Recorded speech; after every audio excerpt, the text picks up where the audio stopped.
Well, hello and welcome to church. Thanks so much for coming out this week. I want to extend a big welcome to DeMont Wheatfield. I want to extend a welcome to Hebron and online in Jasper County Jail. And I also want to say welcome to Grace Point Church in Valparaiso. We love you guys and we're glad you're joining with us today.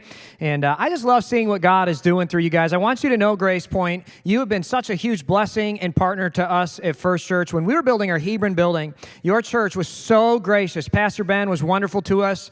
Justin up there. Justin, your last name is so confusing to me because it's just so many letters that don't seem to belong in the same word together. But Justin Petrowitz, you've been so good to us. Art, we're so thankful just for the way that you partnered with us in getting the Hebron building up and going.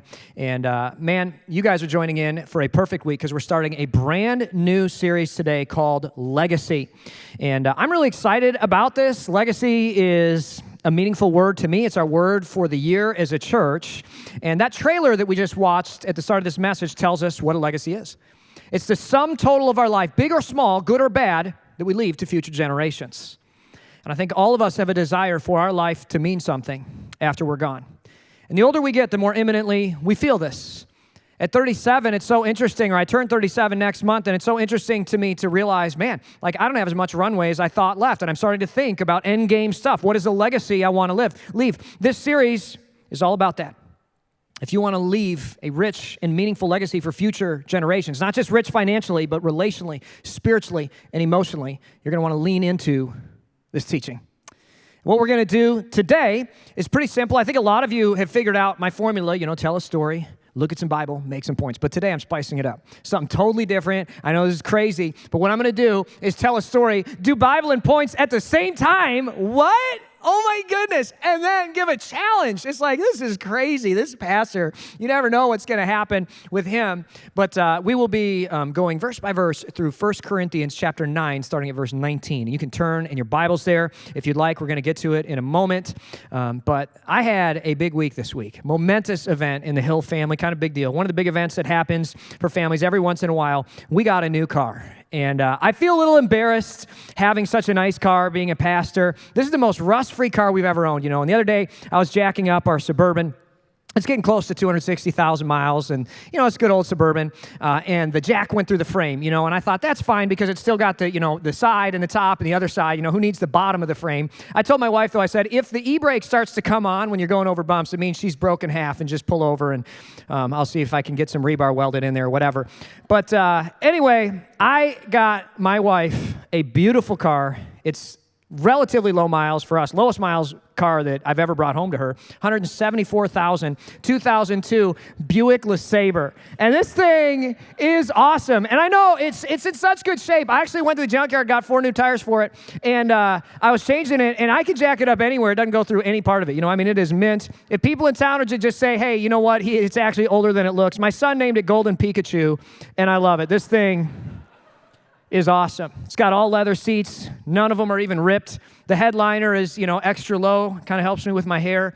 And glides on a cloud. Seat 6, which is amazing. My whole family, I got 4 kids. They all fit in there. And, with these 3-row cars, you put your kids in the back and they can get away with anything. You know what I mean? They know that you can't get to them. They know that this is the kind of anything goes area. But now, I can hit all of them. You know what I mean? Remember this when you were a kid growing up driving? Dad would be right here and, whatever. And it's like, wow, this is amazing. I kind of like it. We're all closer together in the car. It gets 38 or 30 miles to the gallon because it has that sweet General Motors 3800 V6 Series 2. Those things are bulletproof. And hopefully with fuel savings alone over my Suburban, it'll be free to us in 2 years in gas savings alone because my wife is driving 15,000 miles a year volunteering in Hebron. Plus, here's the thing. When people see a beautiful woman in a beautiful car like that Buick LeSabre limited edition with no rust, they're going to think that man takes care of his wife. You know what I mean? That's what they're going to think. To me, it's like put a big diamond ring on my wife's finger. It's like he takes care of her. Like she's taken. You know what I mean? That's what I like about this car for my wife. Feels good. We did pay real money for it, and I'm kind of embarrassed. It's one of the more expensive cars I've ever bought. I paid over $2,000 for this thing. Now, pre-pandemic, it'd be $800, but it's just the way it's the used car market. Cars have gotten crazy. We all know this. I hear everybody talking about cars, inflation, crazy prices. It's crazy how much cars cost. The family can't afford them. So the other day, I went and I was curious, like how much have cars gone up in price? So I looked up what our 2003 Chevy Suburban 4x2 LT trim would have cost MSRP when it was new in the fall of '02. And it was $37,050 when it was new. And adjusted for inflation, in today's dollars, that would be the same as $58,430. That's how much my Suburban cost when it was new. I thought, I wonder how much a 2022 Suburban LT 4x2 costs, because I know they've gone up a ton. It's probably crazy.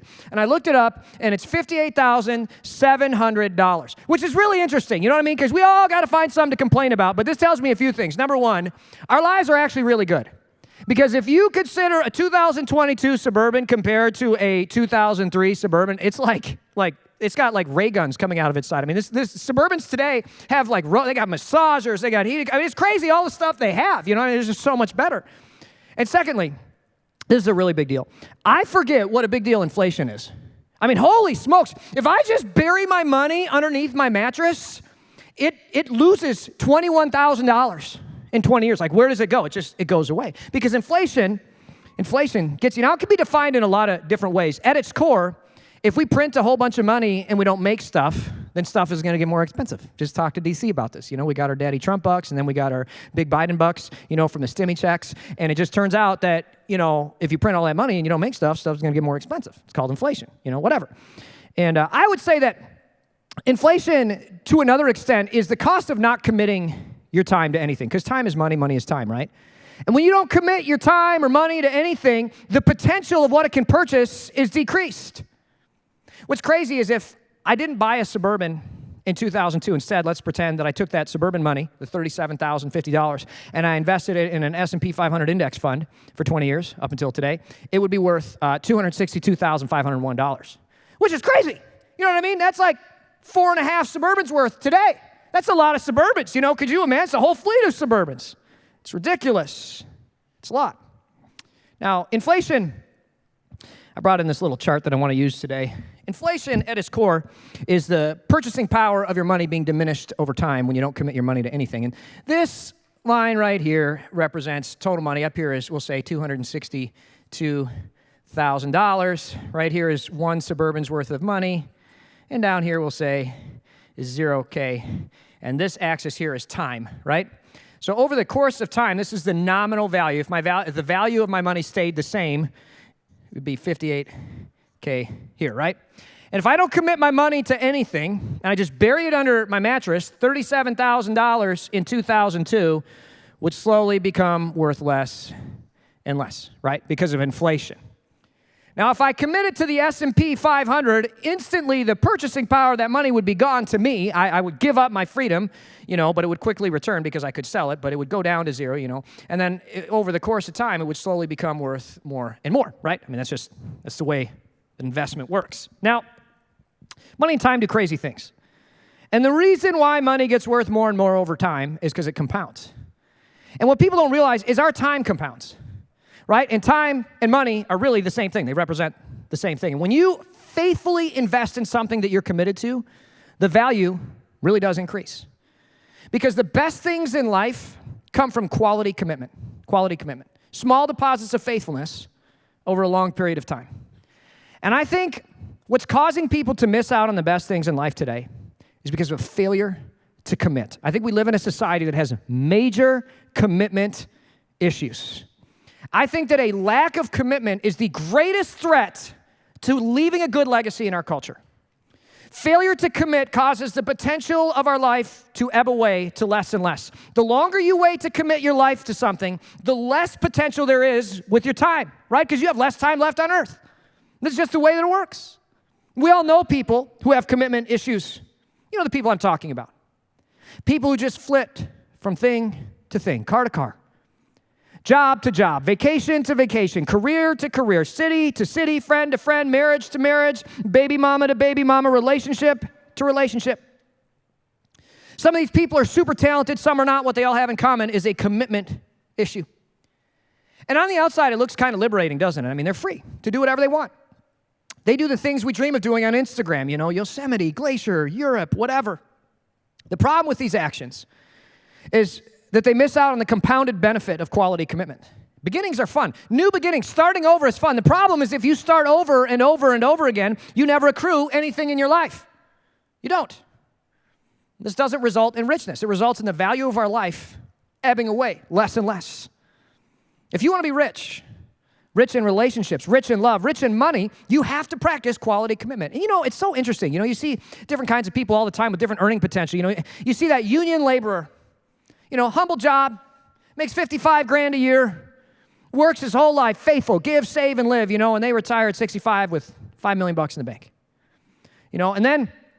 And then you see that millwright who makes $100,000, whatever, bidding for different departments all the time, doing 401k loans, gets a new Raptor every year. This year I'm going to do a Ram Rebel. This year I'm going to do a TRX, and they're broke at 65, renting a house, started a family 3 times, and have nothing because commitment is what's needed to build a legacy. That's the problem.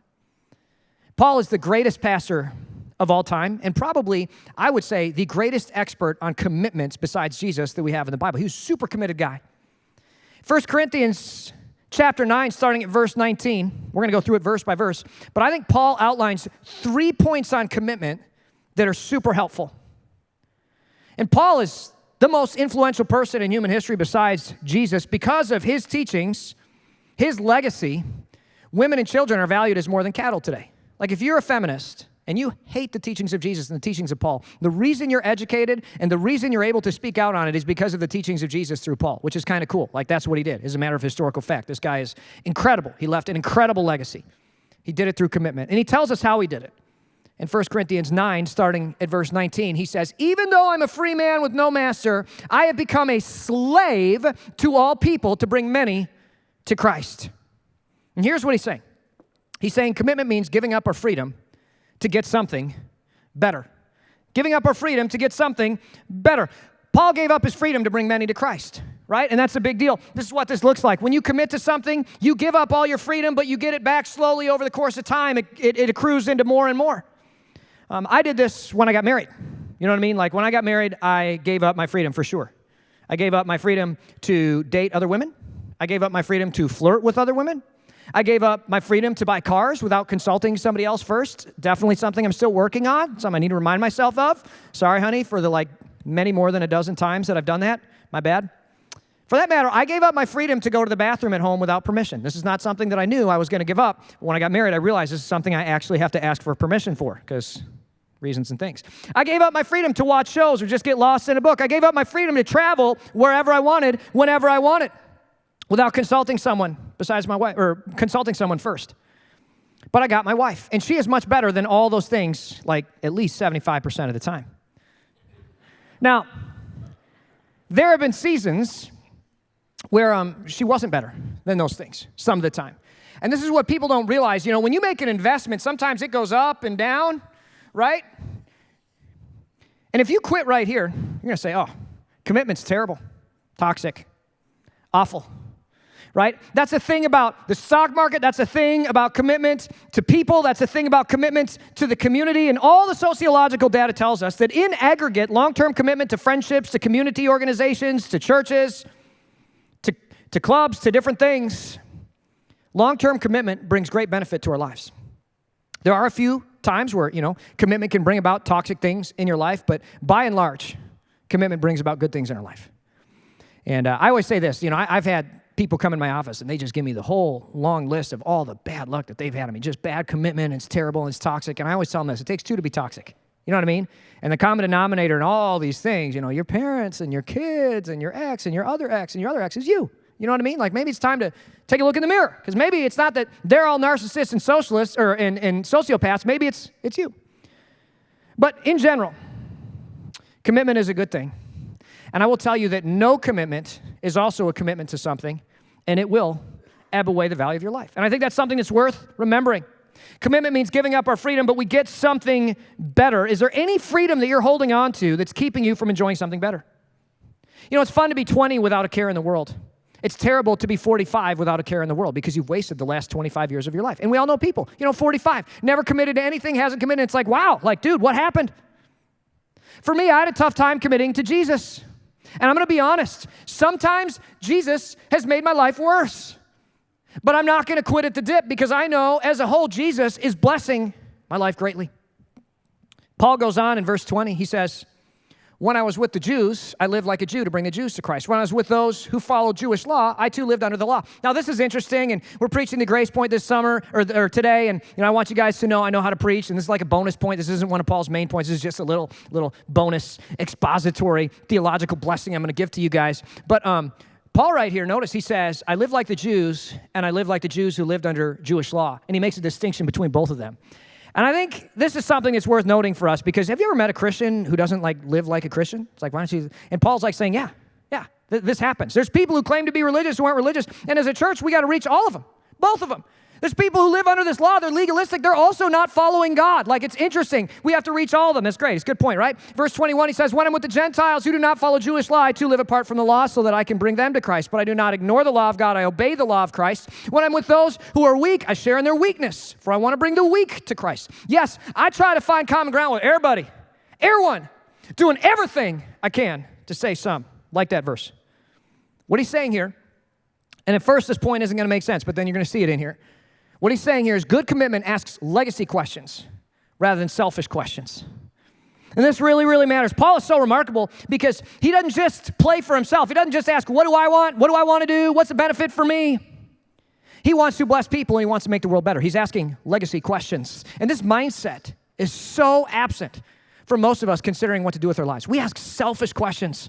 We come to church and we think, do I like the messages? Do I like the music? The pastor's jeans skinny enough? Whatever. We come into a relationship thinking, do I like how they make me feel? Are they pretty enough? Whatever. We go to a job thinking, do I get good benefits? Do I like the job? Do I like the work? And these questions are fine, but they're terrible when it comes to building a great legacy and making a quality long-term commitment. Those are the wrong questions. Selfish questions are wrong. What does Paul do? He's obviously asking legacy questions. Can I make the world a better place? Am I building an eternal legacy? And this is so, so important. The reason people make bad commitments, the reason people dedicate their lives to things that leave them feeling empty in the end, is we ask the wrong questions.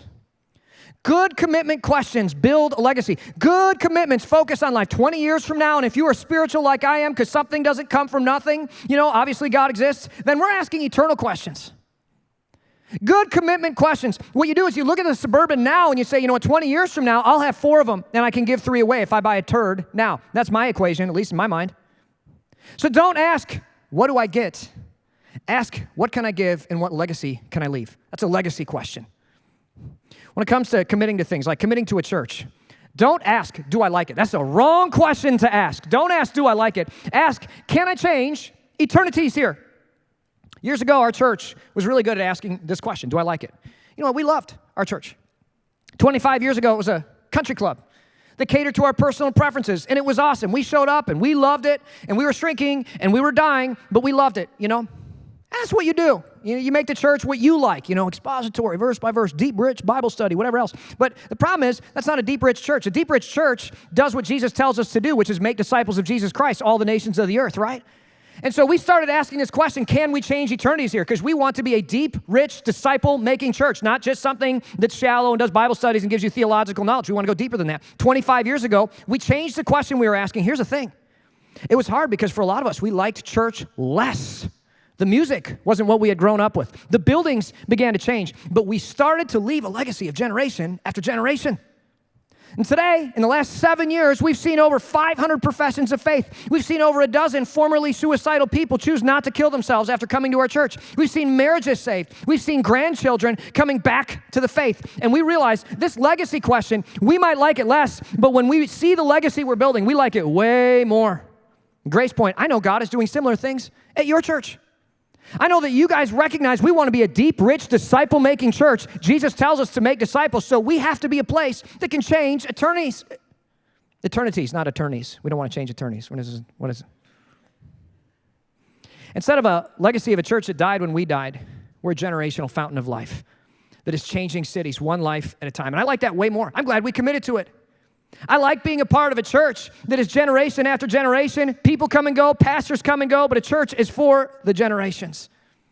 When it comes to a relationship, when it comes to selecting a spouse, and if you've got teenagers, make sure you listen. Teenagers, student leadership team here at this campus sitting in the front row, I want you to listen. This is how you select a spouse, okay? Don't ask, what do I get out of this? Ask, are we willing to commit to telling the same great story at the end of this life. That's the rubric by which you select a spouse. This is why I selected Kristen as my wife. You might find this hard. Well, it's not hard to believe that she had a lot of choices. Beautiful woman. She had a lot of choices when it came to men, no doubt. I actually had some choices as well. You might find that hard to believe, but I did. The reason I committed to her was not because of how she made me feel. Pretty girls and handsome guys who make you fall in love are a dime a dozen. That's easy. Falling in love is easy. Leaving a legacy of generations full of life and love, now that's the trick. That's hard. And the reason I selected Kristen wasn't because of how she made me feel. I would have selected 5 girls ago if that was my rubric. But I selected her because I asked a legacy question. Are we interested in telling the same great story at the end of this life? Are we committed to that? That's how you select a spouse that builds a great legacy with you. With jobs, I believe that we bought into the wrong myth. We ask, what do we get out of this? My parents' generation told all of us millennials, do something that you love. Find the job that you love. That's the wrong question. That's a selfish question. And this is why so many people in my generation are changing careers at 40 years old. I got to go back to school. I got to get whatever. Because we selected a job that we liked rather than a job that would build the legacy that we want. Relationally, spiritually, financially, emotionally. And this is a big deal. When you're selecting a career, ask, is this going to tell the story that I really want to tell at the end of my life? That's how we select a job. That's how we think about the careers that we want. Good commitment questions. Ask legacy-focused questions rather than selfish questions. Now we're getting into the meat and potatoes of the passage. When I first gave my life to Christ, I actually memorized all of 1 Corinthians chapter 9. I no longer have it memorized, but there was at one point I could quote every single verse by reference in this passage, and these next 2 verses are my favorite in the entire chapter. They're powerful. They're transformational. Now, next week, we're actually going to go into the root of this. I got a whole bunch more next week from the beginning of 1 Corinthians chapter 9 that we can't get to that's going to change it all and be powerful, but we're going to get into the best part of it. And this is what Paul says for his 3rd point. He says, I do everything, and everything is everything, to spread the good news and to share in its blessings. And his 3rd point on commitment is this. Good commitment means going all out, And you know what? We live in a society that hates trying hard. You remember growing up, when I was a kid, it was really uncool to put both straps of your backpack on. You remember that? Because trying was for wimps. You'd always walk with one strap on, one strap off, because we wanted to have back problems. You know what I mean? Like, I can't be bothered with putting both straps on. And this is back before Chromebooks. You had your science book, your math book, your social studies book, your English book. You put it all in there. You had to buy JanSport backpacks with leather bottoms because if you bought them dollar store ones, the books would rip out the bottom. You know, you remember that happening? Like your book bag would rip out, so you'd have to and then you get your JanSport and you put on one shoulder and it's like this and you'd limit it hurts so bad, but you didn't want to look like you were trying too hard putting both straps on. And even today, I see on Instagram, apparently it's still in vogue to not try hard. People, their favorite pastime is can't evening. I can't do this, I can't even, and I just don't care, I don't care anymore, my give a care is just maxed out, I don't care anymore, I just can't. And it's like, wow, the devil would glorify not trying. If you want to leave a legacy, the last step in commitment is once you commit, once you give up your freedom, once you ask the right questions, you got to go all out. I love the way that Paul finishes this up. Favorite verse, whole chapter, maybe the whole book. He says, don't you realize that in a race, everyone runs, but only one person gets the prize? 4 words that should change your life. So run to win. Oh, I love that. Run to win, baby. I got a big question for you. If you zoned out, if you're thinking about rocket ships and what you do if ninjas would break into the room, tune back in to this right now, okay? Tune back in right here. I'm going to ask you a question. I want you to answer it in your mind, rhetorically. What % of your life are you running to win? What % of your life are you really putting everything on the line? You are going all out. So I think the sad reality is for most of us, the answer is 0%. The last time we went all out was when we ran the mile in 6th grade. Right? I mean, for a lot of us, we don't try as hard as we can in anything. We just kind of whatever, and I can't even with my marriage anymore. I've had it up to here with my kids. I got to paint my nails and put the SpongeBob DVD in there because this is the hardest job on earth, and I got to whatever, and this is so whatever, and, with my job, I just can't with the mill, and, and the change of management, and Cleveland Cliffs now is whatever, and the bonus and the whatever, and I can't even with my vacation days, and it's just, and we just drag through life, and we're not trying at anything. And I can't think of a faster path to being dissatisfied. God made you to roar at the world. And how many of us are really roaring in our life? How many of us bring the full capacity of our passion, effort, emotion, and focus to bear at any point in our day? For most of us, it is 0%. God made you to commit, to go all out. For a lot of us, we don't do it because we're afraid of failure. And if we bring everything to bear and we fail, then we just can't whatever. For some of us, It's because we just don't care. For some of us, it's because we're lazy. But God made you to do great things with this life. And if you want to do great things, you got to go all out. Commitment means three things. It means giving your freedom up for something better. It means asking legacy questions instead of selfish questions. And it means going all out. Years ago, right after I gave my life to Christ, I listened to a sermon by this now very old pastor named John Piper. And he said 4.5 words that changed my life. He said, don't waste your life. Don't waste your life on silly things, with silly goals, with things that aren't worth committing to. And it pierced my heart because I realized I had so much indirection in my life, so much just numbness in my life. I realized that committing to nothing is still a commitment to something. Committing to nothing is a guarantee to ebb the potential of my life away as I waste my years. I want to commit to something. I want to roar at this life. I despaired at the thought of my life passing me by without trying as hard as I could at something. Because we're going to lose it all no matter what. We all go out of the world through death. I want to tell you about some friends of mine. Their names are Kyle and Mindy Coates. And I met Kyle and Mindy about 7.5 years ago. I was in downtown Chicago. I hate Chicago. I don't know why I was at. It's just so stressful. Every time I go up there, like my anxiety's through the roof. It's like, why do people live here? You know what I mean? Like we have space still. You know, you can live so many other places. But I went downtown Chicago, and they were actually some mutual friends of ours, Kate and Brent Shabalski. Brent has been a longtime deacon, and Kate is his wife. She's been a wonderful partner in ministry at this church for years. But we saw the four of them together, and they introduced us. And I remember, I thought, this is such a lovely couple. I just prayed. I said, God, would you let them become Christians someday, maybe even through our ministry, 7.5 years ago. And I knew that Kate told me they didn't go to church. It wasn't a part of their life, never had been. And I prayed for them then. Kate and Brent invited them relentlessly for 7 years. Oh my gosh, that's such a long time. Can you imagine? It's like they're never, but she just said, I'm just going to keep doing it. I'm just going to keep inviting them, whatever. During the pandemic, they started watching online, and they started coming to church. And they said last year before Mother's Day, they got in this big fight. Things were hard at home, and they just realized, I don't know if we're going to make it as a couple. And they come to church on Mother's Day, and they were radically saved. They gave their lives to Christ. They became Christians. They eventually took the next step class, and they got baptized. And they give and serve, and they're a part of our community. And every time we hang out, they will not stop talking about how wonderful Jesus has been for them. And it's just on, and Kyle's like, if you would have told me years ago that I was going to give up my freedom on Sunday mornings, I'd say you were crazy. Sunday mornings are a day to relax. We make breakfast. If we want to go to the Children's Museum, we could do it. We get stuff. It's our free day. And he's like, I gave it up, and we have gotten something, so much better. And he just goes on and on. God's given me purpose and all this stuff. I gave up my freedom for something better. It's so cool. And you should hear them talk about the plans that they have, the vision that they have for their kids, Bryn and Cameron. Oh my goodness, to see our kids grow up with purpose and hope in their lives. To think that my grandkids are going to grow up knowing and loving Jesus. I just pray and hope that they have what we have. God has changed us. He's given us purpose, and we live life so successful, but apart from Christ, and there was no purpose in it. It was nothing, and Jesus has just changed it. It's just great to hear him talk about that.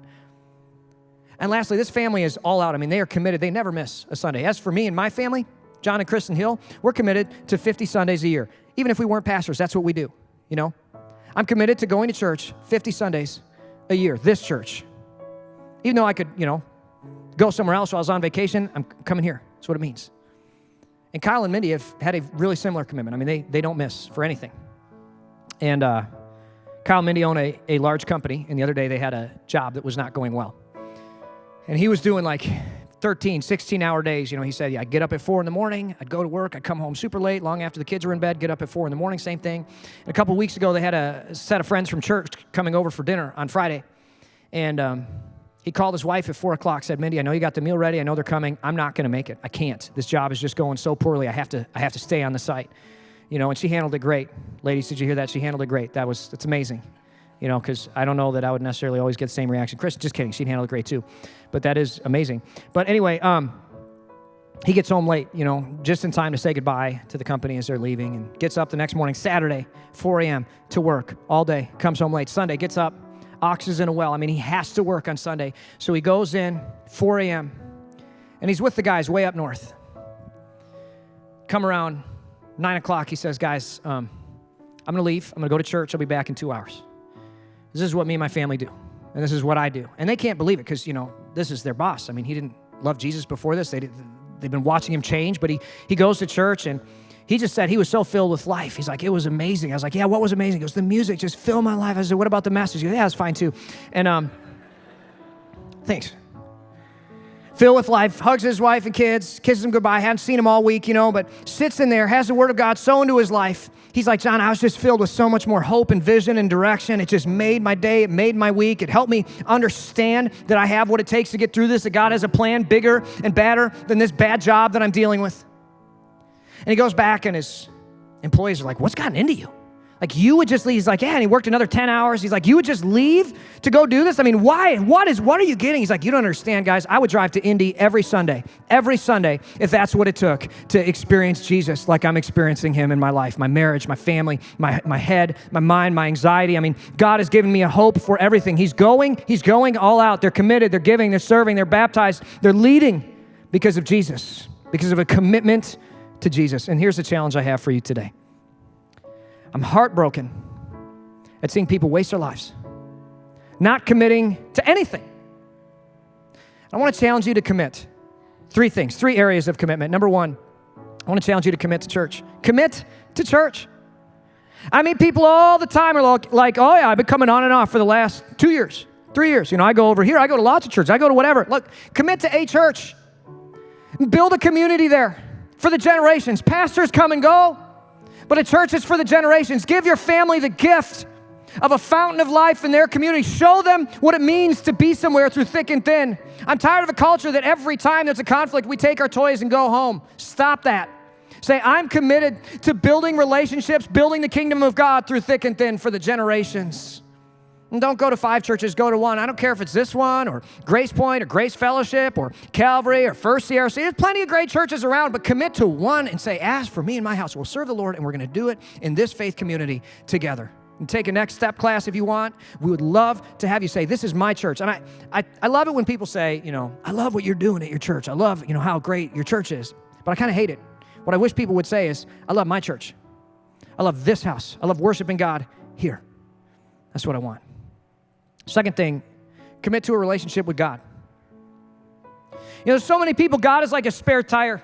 When the wheels come off, I've got that church there. If I need it, if things go bad, don't do that. Commit to Jesus in the good and bad. Say, he's not just my God who's there for me if I need him. He is my Lord, my Savior, my leader, my forgiver. I'm all in with him. I am committed to him. So many of us, we never really commit. We never really do anything. We just kind of, Jesus is there if I need him, whatever. No, all in. I'm all in with Jesus. I'm ready. I believe that he is who he says he is. I believe that he can do what he says he can do. I am a sinner. I need his grace in my life, and I'm ready to receive it and to live for it. If that's you, on the back of your blue cards, it's a box you can check. It says, I'm all in with Jesus. At Grace Point, I know you have your Cognate cards. Say, I'm all in with Jesus. I'm ready to follow him. I'm committed to a relationship with him.